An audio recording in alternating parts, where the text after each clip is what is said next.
Hello friends, welcome to my YouTube channel literature quest. Friends, आज के इस video में हम डिस्कस करेंगे EMRS की जो वैकेंसी आई हुई है 2023 में, उसके TGT के सिलेबस को, स्पेशली इंग्लिश के सिलेबस को हम लोग डिस्कस करेंगे। कुछ पार्ट तो कॉमन है जो सभी में कि सारे सब्जेक्ट में ही एक जैसा है, बट जो सब्जेक्ट स्पेसिफिक है वहाँ पे चेंज है, तो उस चीज़ को हम लोग आज इस वीडियो में डिस्कस करेंगे। तो सबसे पहले EMRS को काफ़ी कम लोग जो है वो जान रहे हैं। तो ये जो है रेसिडेंशियल स्कूल है, जैसे NVS है उसी प्रकार के 6 to 12 ये स्कूल होते हैं। तो देखते हैं इसके सिलेबस को। तो ये देखिए, यहाँ पे मैंने आपको आपकी सुविधा के लिए इस तरीके से टेबल बनाया हुआ है। तो ये देखिए, सबसे पहले है आपका जनरल अवेयरनेस, जो कि है 10 मार्क्स का। रीजनिंग है 10 मार्क्स की है। नॉलेज ऑफ ICT कंप्यूटर से रिलेटेड क्वेश्चंस आएंगे, इसमें 10 मार्क्स का है। एंड टीचिंग एप्टीट्यूड भी यहाँ पे आपका 10 मार्क्स का है। एंड इसको अभी हम डिस्कस करेंगे। पहले ये 6 वाला देख लेते हैं। Language competency test, general Hindi, general English, regional language, qualifying in nature. तो इसमें काफ़ी लोगों को कन्फ्यूज़न है। तो इसमें एक्चुअल में ऐसा है कि ये वाला जो है ना 6 वाला पोर्शन, ये सबके लिए होगा। एंड इसमें आपके 10 मार्क्स की हिंदी होगी, 10 मार्क्स का आपका जनरल इंग्लिश होगा, एंड 10 मार्क्स की आपकी रीजनल लैंग्वेज होगी। रीजनल लैंग्वेज मीन्स आप कोई सी भी लैंग्वेज चुन सकते हैं। वहाँ पे आई थिंक 18 लैंग्वेज का कुछ ऑप्शन है, तो उन लैंग्वेजों में से कोई एक ऑप्शन आपको चुनना होगा। वहाँ पे आपका उन 3 लैंग्वेजेस से क्वेश्चंस आएंगे और 10 मार्क्स का होगा। और क्वालिफाइंग इन नेचर 40 मार्क्स, यानी कि आपको तीनों में मिला के 12 मार्क्स लाने हैं, यानी कि 4 मार्क्स हिंदी में, 4 इंग्लिश में, और 4 जो भी आप लैंग्वेज चुनेंगे इसमें अलग अलग से। और अगर आप किसी में भी आपके 4 नंबर नहीं आते, 3 ही नंबर आते हैं, तो आपकी ये जो ऊपर की ये है ना, यानी कि जो मार्कशीट है ये चेक ही नहीं होगी, OMR शीट, बिकॉज आप इसको क्वालिफाइंग ही नहीं कर पाएंगे। तो इसको क्वालिफाई करना मस्ट है। हालांकि ये कोई बड़ी बात नहीं है, 4 नंबर तो आ ही जाते हैं, लेकिन नेगेटिव मार्किंग भी होगी यहाँ पे। तो 150 मार्क्स का ये क्वेश्चन पेपर होगा आपका। तो इसको देख लेते हैं एक बार, 5th वाले को, जिसको मैं स्पेशली यहाँ पे डिस्कस भी करने वाली हूँ इंग्लिश के सिलेबस को डिटेल में अगली स्लाइड में। तो यहाँ पे देखिए, डोमेन नॉलेज। तो फर्स्ट है इसमें subject specific difficulty level graduation, आपके सब्जेक्ट से रिलेटेड क्वेश्चंस आएंगे जिसमें। And experimental activity based pedagogy and case study method. Next है NEP 2020। नेक्स्ट है खेलो India fit India for PTs only. ये वाला जो कॉलम है D वाला, खेलो इंडिया, ये सिर्फ फिजिकल एजुकेशन जो टीचर्स हैं उनके लिए है और उनके लिए नहीं है। तो सबसे ज़्यादा जो मार्क्स का है वो यहाँ पे है, ये देखिए 80 मार्क्स है।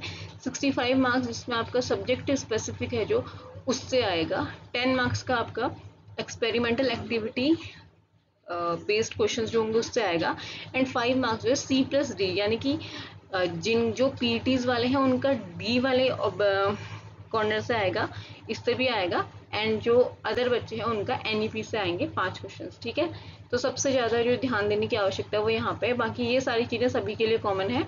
जो 5th वाला है यहाँ पे चेंज होगा, सबको अपना अपना सब्जेक्ट पढ़ना होगा। तो नेक्स्ट स्लाइड में हम देखेंगे कि EMRS में इंग्लिश सब्जेक्ट जो है उसका स्पेसिफिक क्या सिलेबस दिया हुआ।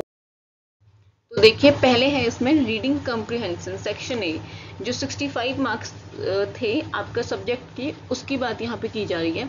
इसमें देखिए डिटेल में दिया हुआ है, ability to comprehend, analyze and interpret and unseen text, 3-4 unseen text of varying lengths, 150-250 words, with a variety of objective type multiple choice question, including question to test vocabulary। यहाँ पे ध्यान दीजिएगा, साफ साफ लिखा हुआ है including questions to test vocabulary, testing factual and global comprehension, ठीक है।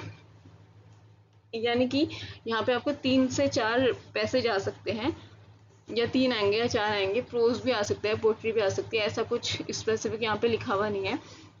उसमें मल्टीपल क्वेश्चंस आपको देखने को मिलेंगे, और साथ ही साथ आपको उसमें वोकैबुलरी आपकी टेस्ट होगी, यानी कि आपको कोई भी वर्ड के जैसे एंटोनिम है, सिनोनिम है, उस तरीके से आपसे पूछा जाएगा। या बहुत बार टाइटल्स भी देने को मिलते हैं कि मतलब किसी भी चीज़ के लिए एक सूटेबल टाइटल दे दीजिए, इस टाइप के क्वेश्चन आपको देखने को मिलेंगे। तो ये सेक्शन A है रीडिंग कम्प्रिहेंशन, इससे आपके क्वेश्चन आएंगे। नेक्स्ट इन्होंने दिया है सेक्शन बी में है ये जो राइटिंग वाला जो मेनली हमारा होता था ना, राइटिंग एबिलिटी जो हम स्कूल्स में पढ़ते थे, जहाँ हम नोटिस लिखते थे और लेटर लिखते थे, ये सारी चीज़ें। अब यहाँ पे पक्का कमेंट में ये क्वेश्चन पूछे जाएंगे कि क्या हमें वहाँ लेटर लिखने को दिया जाएगा, क्या नोटिस लिखने को दिया जाएगा। तो ऐसा नहीं है, आपका जो क्वेश्चन पेपर है वो टोटली ऑब्जेक्टिव टाइप होगा। और हाँ, इसमें से क्वेश्चन आएंगे लेकिन ऑब्जेक्टिव टाइप ही आएंगे। जैसे आपसे कोई फॉर्मेट से रिलेटेड क्वेश्चन आ सकता है या कुछ अदर क्वेश्चन आ सकते हैं। देखते हैं इसमें क्या लिखा हुआ है। Testing ability to express fact views, opinions in a coherent and logical manner in a style suitable to the task set. One shot writing tasks such as notice, message or a postcard. Writing a report of an event, process or place. Article है, debate है, speech based on visual, verbal input on a given or current topic. Example, environment, education, child labor. Writing a letter on basis of verbal visual input. यही सारी चीज़ें हैं। Letter to writer, letter of complaint, जो हम लिखा करते थे जब हम स्कूल में पढ़ते थे, उस टाइप की चीज़ें हैं, ये मेनली इसमें है। तो इससे रिलेटेड ऑब्जेक्टिव टाइप क्वेश्चंस आपसे वहाँ पे पूछे जाएंगे। नेक्स्ट है सेक्शन सी। इसमें जो कि है टोटली एक ग्रामेटिकल क्वेश्चंस आपसे इसमें पूछे जाएंगे। और ये जो है यही आपका जो सेक्शन सी है, सेक्शन 6 था आई थिंक, जो कि लैंग्वेज वाला था, जो कि क्वालिफाइंग इन नेचर में बात करते, यही सारी चीज़ें वहाँ भी पूछी जाएंगी, सेम ही है। थोड़ा ये हो सकता है कि वहाँ पे थोड़े सरल क्वेश्चन पूछे जाएं, यहाँ पे सब्जेक्ट में थोड़े से कठिन हो सकते हैं। टेंस, मॉडल, वॉइस, सब्जेक्ट, यही connectors, clauses, parts of speech, punctuation, sequence of sentence, paragraph, यही सारी चीज़ें सेक्शन सी में। क्योंकि ग्रामर के क्वेश्चन तो आने ही हैं, लैंग्वेज है तो ग्रामर तो ऑब्वियसली आएगा ही।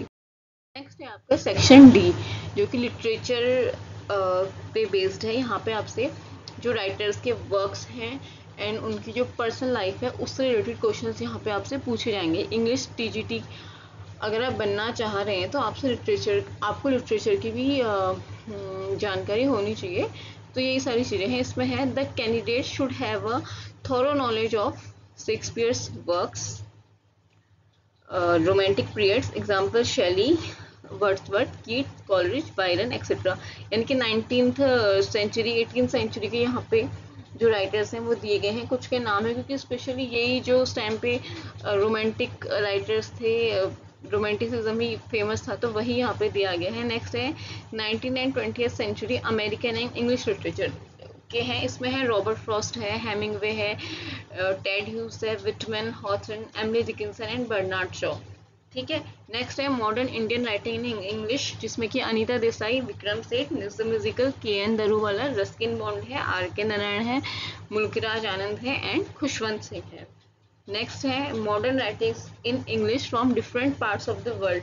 Different parts of the world जैसे कि इसमें आपके आ सकते हैं वी.एस. नाइपॉल है एंड वापसी सिद्धवा है एंड काफ़ी सारे राइटर्स इसमें आपके इंक्लूड हो सकते हैं। तो मैं आपको एक चीज़ बता दूं कि इसमें जो ये वाला पोर्शन है modern Indian writing in English, तो इसमें जितने राइटर यहाँ पे इन्होंने इंक्लूड किए हुए हैं ये सारे राइटर्स की वीडियो मेरे चैनल पे पड़ी हुई है, वहाँ से आप इसको देख सकते हैं।